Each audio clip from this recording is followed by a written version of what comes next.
teacher called Dan White had died very tragically, dropped dead on Saturday. And would I go on a substitute? So I made my way down Falls Road, down to Albert Street, got the bus across, got off on Mountview Street, up Mountview Street onto the Old Park Road. I was told to look for the Catholic Church, found it, and turned into Glenview Street. And down at the bottom of Glenview Street was a tall building. And in that building, I spent the next 39 years of my life. And I must say this, I enjoyed every single minute of it.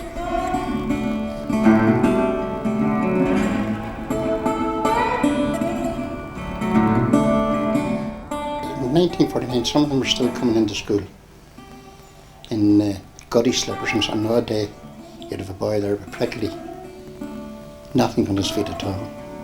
Jersey, pair of pants, even in the coldest and wettest days in winter. Hey man, do you know what, here's what we think, do you know that the Sacred Heart School had 4 different names? No, didn't know. It was, the first school was in a wine store on Antigua Street. Rax's, or beside Rax's, down beside Rax's. Well, Diamonds it was then. There was a bottling store. Was there a bottling And that's store? where the first school was. And they reckon it was a penny halfpenny a week to go to school. It was for half-timers. They went to school, they went to work in the morning, they went to school in the afternoon. My man had done it. It was called the National School, right? It was the National School. The next school, it moved up the street to another building and it became St Patrick's number 2. Right? Then they wanted to call it St Magnessus, but they thought that was sectarian, so they named it St Columbanus. They wanted to call it Sacred Heart, that's what it was. But they called it St Magnessus and then they called it St Columbanus. But that's when we went till it. It's 5 names it's had. That's when we went till it was in Columbanus. And the girls were upstairs. That was an addition. It was a single story school at first. And funds were sent over there to help in building programs to get men working, to get things going. And Sacred Heart Parish benefit, they got a parochial hall built. And no sooner was the parochial hall built than the school children had to move into it. And the parochial hall had to be divided up into 3 sections on the ground floor where there were 3 classes. The conference room upstairs, classes there. The billiard room during the day, the billiard tables were covered over and the boys sat round the thing. That hall was one of the focal points of entertainment in Belfast. And Sacred Heart was billiard and snooker team were a team to be feared in the Down Connor Leagues and all over Belfast. And then they developed a very, very good boxing club.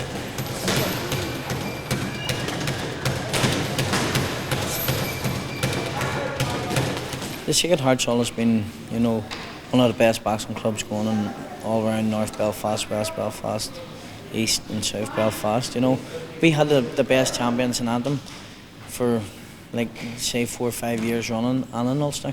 We were the only club that picked up the trophies, but it's a great opportunity to get kids away to different countries, boxing so it is, but it's a great facility because there's no youth clubs. You're actually looking, the Sacred Heart Boxing Club used to be down the stairs. This was actually the youth club, and there's no youth clubs in Antrim around the Old Park for any kids, and it's just brilliant.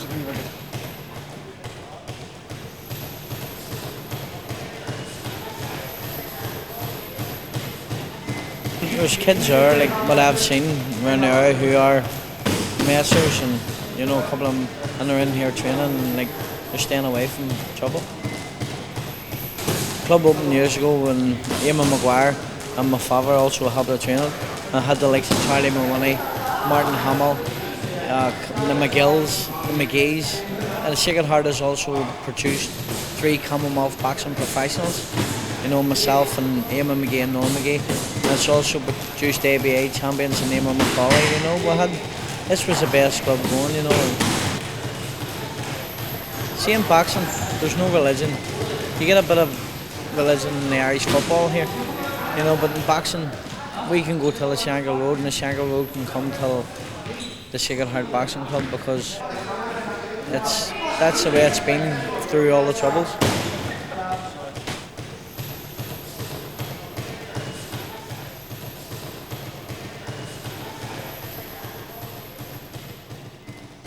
The people that lived, looking back at it now, they were absolutely horrendous and dreadful conditions.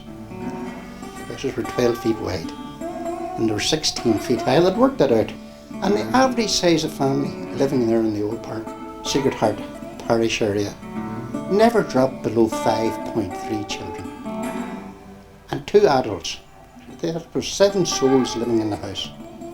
Most of these women and most of the mothers who were working worked for a man called Savage. Savage's mill was down at the bottom of Arlea Street. And you got a house on Savage's Row if you worked for him in the mill. And the rent of a house, a full house, was £0.50 a week. The rent of a half house or a Scotch house was 1.09 for the bottom story and 1.09 for the top story, so they got 3 and 6pence money.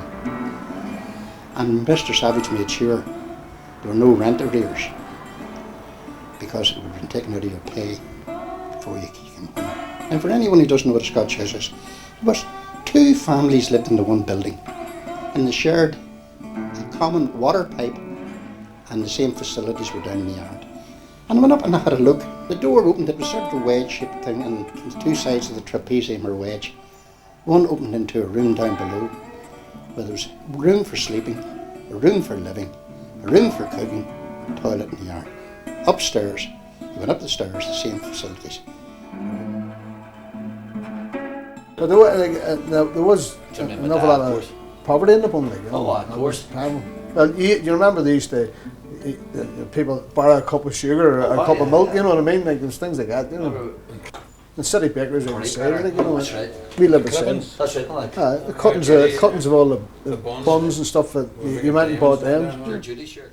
One of the facts that was absolutely outstanding was the highest instance of TB ever recorded in a single street was recorded in Arlea Street in 1938. When they first started off spinning, they found out that the threads were breaking all the time.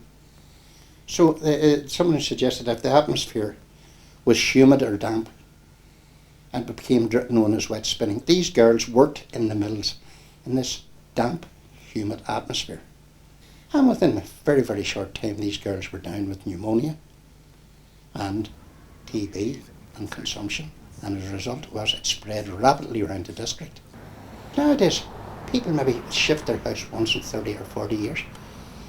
There was a turnover in some of these houses. A new family in every 1 or 2 years. But basically, the Bun was a good place to Great. grow up in, like, you know, no matter what anybody says, you know what I mean, no matter how Sure. poor you were. We had one But big it's meeting. definitely changed. Ballbearers on it. It's not really the Bun now. No, it's not. It's all gone. It's gone that- beyond is that all. money- Sports club. Once it changed the shape of the streets, I think the whole That place was has it went. finished.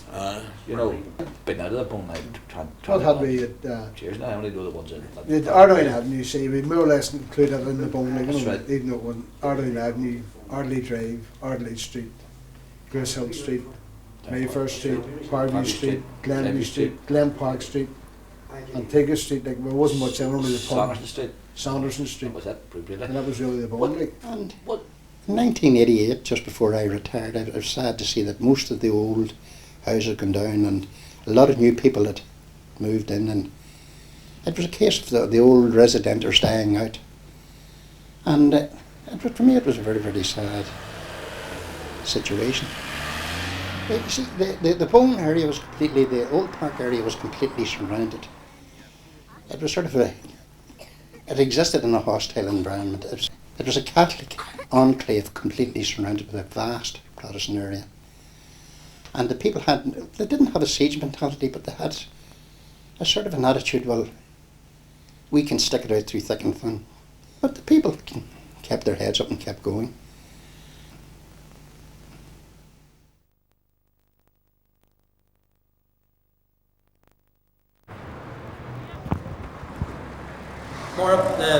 Marrowbone Youth Club, Marrowbone, Nationalist Youth Club was started about 1.5 years ago because in North Belfast there's roughly 200 children who attend Irish speaking schools and there's no facilities for them whatsoever as regards to sport, leisure, pastimes.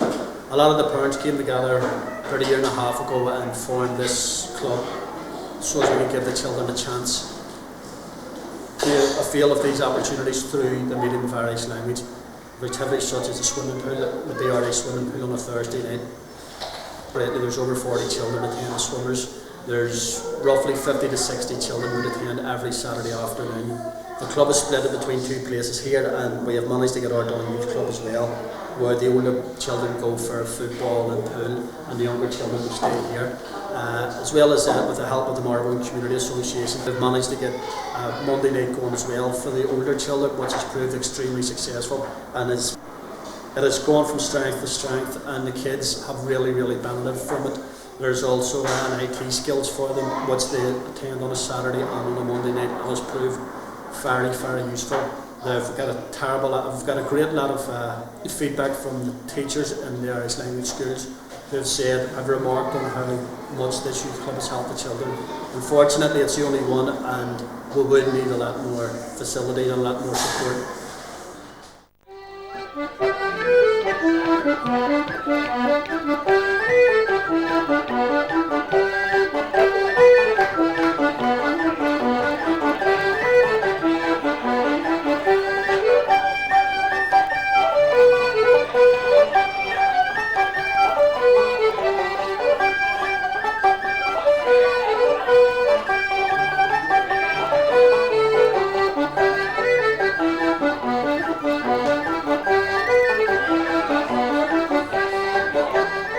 One of the greatest things, and it was the highlight of the social scene for years and years, the Pancake Tuesday dance.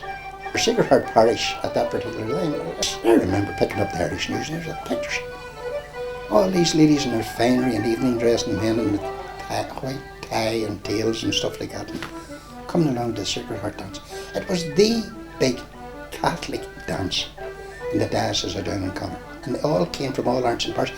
Very few, but the local people came out to Gawk and look and admire, and they came from all over. And it was known as the Pancake Tuesday dance. It started at 8 o'clock until the stroke of midnight. Lent began, and down came the curtain. And everybody jumped into their taxis and went home. But that's the sort of place that the Sacred Heart Hall was.